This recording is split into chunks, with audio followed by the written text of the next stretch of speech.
বন্ধুরা, আজ আমি ঠাকুর শ্রীরামকৃষ্ণের কিছু অমৃত কথা পাঠ করব।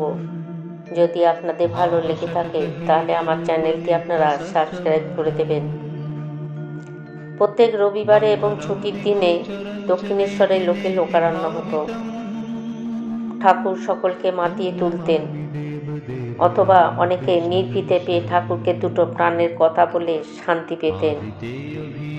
একদিন সন্ধ্যার পর ঠাকুর ভাবাবেশে বলছেন, এখানে যে আসবে কেমন করে ঈশ্বর দর্শন ও জ্ঞান ভক্তি পাবো বলে যে আসবে তাহারই মনোরথ পূর্ণ হবে। একদিন অপরাহ্নে আমরা ঠাকুরকে দর্শন করার জন্য, রামচন্দ্র দত্ত বলছেন, গিয়েছি। তিনি একা বসেছিলেন। প্রণাম করে আমরা উপবেশন করলে তিনি আমাদের বললেন, দেখো, আমি মাকে বলছিলাম যে আমি আর লোকের সঙ্গে কথা বলতে পারি না। গিরিশ, বিজয়, কেদার, মহেন্দ্র, রাম ইত্যাদিকে একটু শক্তি দে, ইহারা উপদেশ দিয়ে প্রস্তুত করবে, আমি একবার স্পর্শ করে দেব। আমরা আশ্চর্য হয়ে রইলাম। তখন আমরা তাহার এ প্রকার কথার তাৎপর্য কিছু বুঝতে পারিনি। তিনি যে আমাদের অকুলে নিক্ষেপ করে পালাবার সুযোগ অন্বেষণ করছেন তাকে জানত। ইহার কিছুদিন পরে তিনি গলায় বেদনা অনুভব করেন। প্রথম কয়েকদিন সে বিষয়ে কিছু মনোযোগ করা হলো না। ক্রমে বেদনা বৃদ্ধি পেতে লাগলো এবং শক্ত খাবার তিনি খেতে পারছিলেন না। তরল দ্রব্য, পানীয় জিনিস তাহাকে খাওয়ানো হচ্ছিল। চিকিৎসার জন্য প্রথমে ডাক্তার রাখাল দাস ঘোষ এসে দেখছিলেন, কিন্তু তিনি কিছু করতে পারলেন না।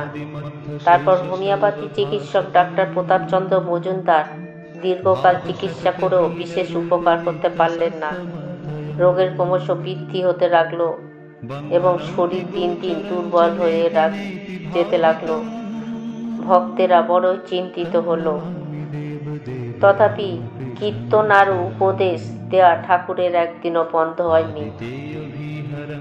একদিন আমরা কালীপদ, গিরিশ ও দেবেন্দ্রর সঙ্গে পরামর্শ করে স্থির করলাম যে একজন ইংরেজ ডাক্তারের দ্বারা ব্যাধি নিরূপণ করা আমাদের কর্তব্য।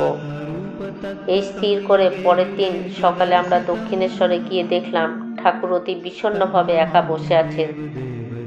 ঠাকুর আমাদের বললেন, গতকাল রাত্রে এক পর রক্ত উঠেছিল।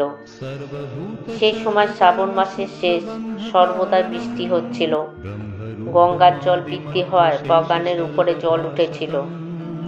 একতলা আর্দ্র স্থান তাহার পক্ষে নিতান্ত অস্বাস্থ্যকর জ্ঞান করে আমরা কাতর হয়ে বললাম, যদি অনুমতি করেন দিন কত কলকাতায় গিয়ে অবস্থান করুন, তাহলে ইংরেজ ডাক্তার দ্বারা আপনার চিকিৎসা করানো যায়।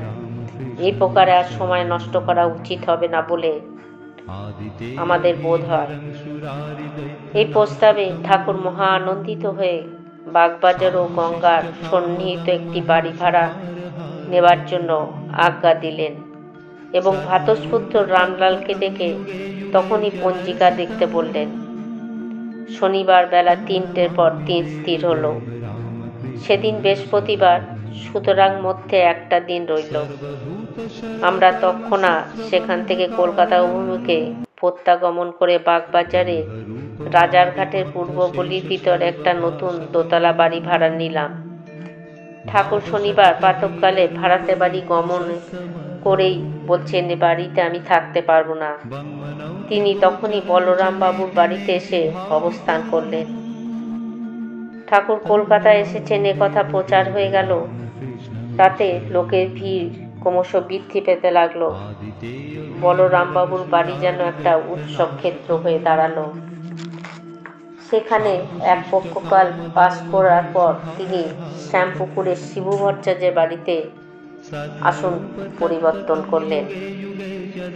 কলকাতায় এসে ঠাকুর ইংরেজ ডাক্তার দেখাতে আপত্তি করলেন। সুতরাং প্রতাপবাবুই বিশেষ সাবধানে ওষুধ বিধান করতে লাগলেন। শ্যামপুকুরে এসে রোগ কিঞ্চিৎ বৃদ্ধি পেল এবং প্রতাপবাবুর অনুরোধে ডাক্তার মহেন্দ্রলাল সরকারকে আনানো হলো। শ্যামপুকুরে ঠাকুর সর্বদাই ভক্ত সঙ্গ বিশিষ্ট হয়ে থাকতেন। ভক্তেরা তাহাকে কথা বলতে নিষেধ করতেন, কিন্তু তিনি তাহা শুনতেন না। ডাক্তার মহেন্দ্রলাল সরকার প্রত্যহ 2 প্রহরের পর ঠাকুরকে দেখতে আসতেন। ব্যাধি সম্বন্ধে কথা বলে ধর্ম আলোচনায় প্রবৃত্ত হইতেন এবং নানাবিধ তর্ক বিতর্ক করে কোনোদিন সন্ধ্যার পর চলে যেতেন। চিকিৎসায় উপকার হোক আর না হোক, দিবারাত্র নিত্য গীত ঈশ্বরের আলোচনায় দিন কেটে যেত। এই স্থানে প্রত্যহই অদ্ভুত ঘটনা দেখা যেত। মহেন্দ্রলাল গুপ্ত মহাশয়কে ঠাকুর বলেছিলেন, কালী পুজোর দিনটি বিশেষ দিন, সেই দিন মায়ের পুজো হওয়া উচিত। মহেন্দ্রগুপ্ত মহাশয় কালীপদ ঘোষের নিকট এই কথাটি বলেছিলেন। কালীপদ এই কথা শুনে কালী পুজোর রীতিমতো আয়োজন করেছিলেন। দীপমালার বাটি আলোকিত করলেন এবং সন্ধ্যার পর ধূপ, দীপ, ফুল, বিল্বপত্র, গঙ্গাজল, সুজি, লুচি ও মিষ্টান্ন ঠাকুরের সামনে সাজিয়ে দিলেন। চতুর্দিকে লোকে লোকারণ্য। ঠাকুরের 2 পাশে 2টো মোমের বাতি জ্বালিয়ে দেওয়া হলো। সকলেরই ধারণা ছিল যে ঠাকুর নিজে পুজো করবেন, কিন্তু কোনো প্রতিমা আনা হয়নি। কিছুক্ষণ স্থির থাকলে সকলে উপবেশন করল। অতঃপর রামবাবুর মনে উদয় হলো, উনি পুজো করবেন কি না আমরাও ওকে পূজা করব। এই ভেবে তিনি গিরিশবাবুকে সে কথা বললেন।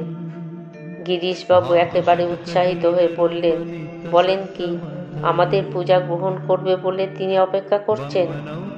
তিনি জয় রামকৃষ্ণ বলে ফুল গ্রহণপূর্বক ঠাকুরের পাদপদ্মে অর্পণ করলেন। ঠাকুরের আনন্দময়ীর ভাবে সমাধিস্থ হয়ে গেলেন। তার সেই নবভাবে সকলেই বিহ্বল হয়ে পড়ল।